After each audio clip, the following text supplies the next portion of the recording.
who said way back a couple of years ago, hey, what a mess. What a mess on several different fronts. First, remember we mentioned yesterday about when President went to Japan. He was going to go out and visit some of the American troops on the aircraft carrier, the USS Wasp.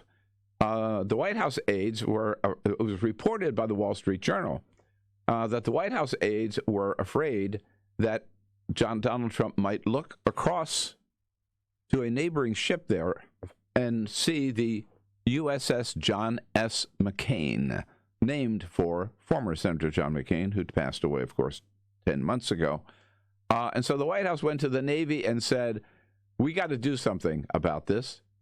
And now we know. And the White House at first denied that this story was true. Yesterday, we found out it was all true. What did they do? They did not. They invited all the other sailors from all the other ships onto the aircraft carrier to see the president, not the crew of the John S. McCain.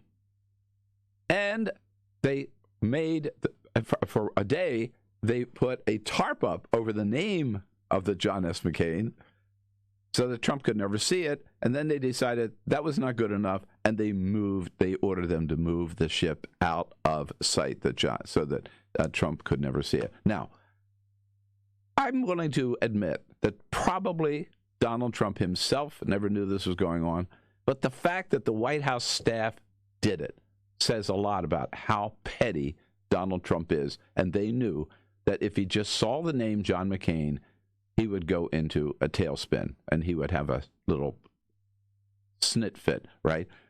So they did this.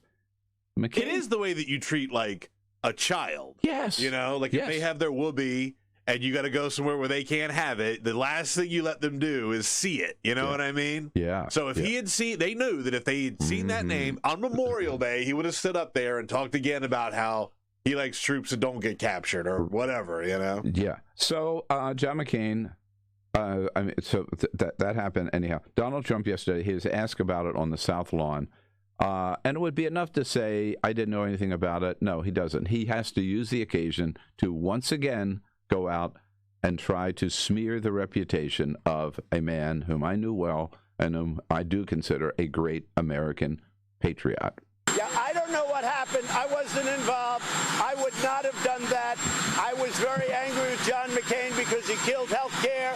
I was not a big fan of John McCain in any way, shape, or form. I think John McCain had a lot to getting President Bush, a lot to do with it, to go into the Middle East, which was a catastrophe. To me, John McCain, I wasn't a fan, but I would never do a thing like that. Now, somebody did it because they thought I didn't like him, okay? And they were well-meaning, I will say. Okay. So he defends the people who did this. Yeah, defends people who did that. They were well-meaning. No, they were stupid, and they were as petty as he was. But by the way, there he is again. He cannot let go of attacking John McCain, and you wonder why. I think Meghan McCain, John McCain's daughter, on The View yesterday, nailed it.